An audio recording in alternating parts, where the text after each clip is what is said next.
Hey mamas, welcome back to another love note of encouragement. These notes are just my little way of sending a little love and a little positivity out into our world, especially during this time of upheaval and chaos.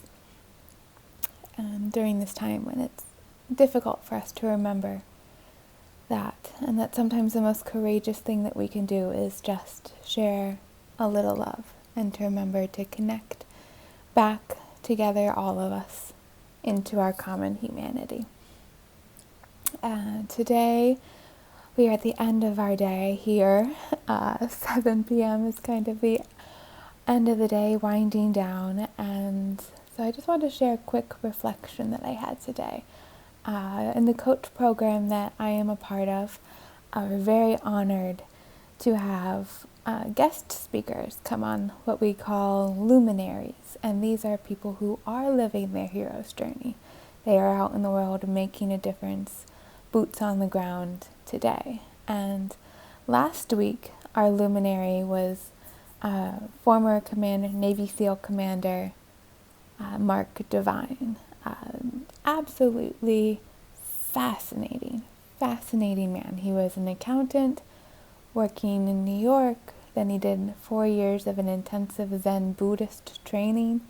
Then he went to Navy SEAL Buds training and had a very incredibly successful career with the Navy SEALs. And now he's leading up the Courage Foundation, helping to support veterans as they reintegrate back into society after their service. And he's just a fascinating man and has spent a career developing mental toughness, the skills, the practice, and now he teaches and leads others in developing their own mental toughness. And he's written several books, The Way of the Navy SEAL, SEAL Fit in 8 Weeks, and one other that I'm forgetting now, but his most recent book is called Staring Down the Wolf. And he shared with us in class that the name of the book and the concept comes from an old Native American fable. It was some fable that they would tell their warriors and their leaders before they sent them off on their initiation event, finding themselves, and the story goes that within each of us there are 2 wolves. We have the wolf of fear who lives here in our mind, and we have the wolf of courage who lives down here in our heart. And the wolf that survives is the wolf that we feed. So our mission is to starve out the wolf of fear and to feed the wolf of courage. And in these times, when we have COVID-19, it's scary, it's fearful, and not just the disease itself. What is the most fear-inducing is really the unknown.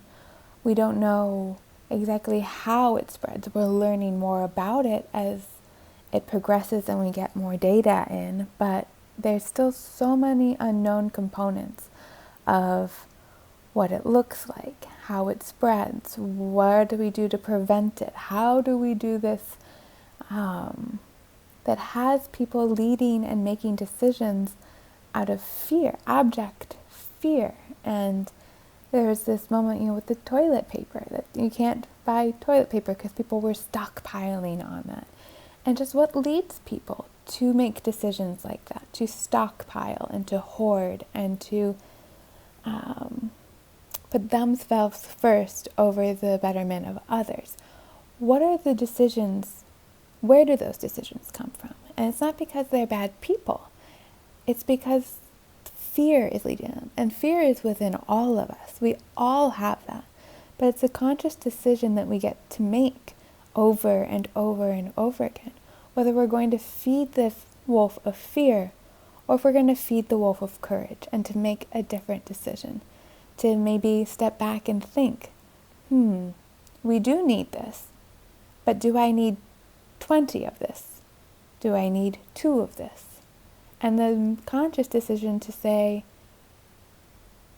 I will take care of myself as much as I need to, and then I will help take care of others as much as I need to. It's the courageous answer. But it takes practice. It takes intention. It takes conscious effort to not allow our wolf of fear to be the guiding decision maker in our lives. Because as human beings, we are neurologically wired to be 5 times more negative than positive. It's our survival instincts. It's how we are wired. So we're going against our evolutionary wiring when we decide to feed the wolf of courage. And yet, life is so much better. Life feels so much better when we're not scared all day, every day. And so that's the thought that I really want us to leave us with tonight, that I'm going to be thinking over as I go to sleep and as I go throughout my days, is which wolf am I feeding? Am I feeding my fear wolf? And can I catch myself and say, no more? No more food for you today. I've fed you enough. I've surfed Facebook enough. I've clicked refresh enough. Now it's time to feed my wolf of courage. Now it's time to separate myself from being plugged into the fear culture and plug myself into my true self and cultivate that power. It's an intentional decision that we get the choice to make time and time and time again. So that's all I have for us tonight. I'm sending everybody love, everybody encouragement. If you're wolf of fear won today, I love you. It's okay. We're all human. And tomorrow we get the chance to make new decisions. And if you're wolf of courage won today, I am so proud and honored to have you in my life and to have you be a radiant exemplar for me as I struggle to feed my wolf of courage each and every day. So I'll see you guys again next time. Until then, you are an incredible mother. You are doing an amazing job, and you are already a heroic mama. See ya.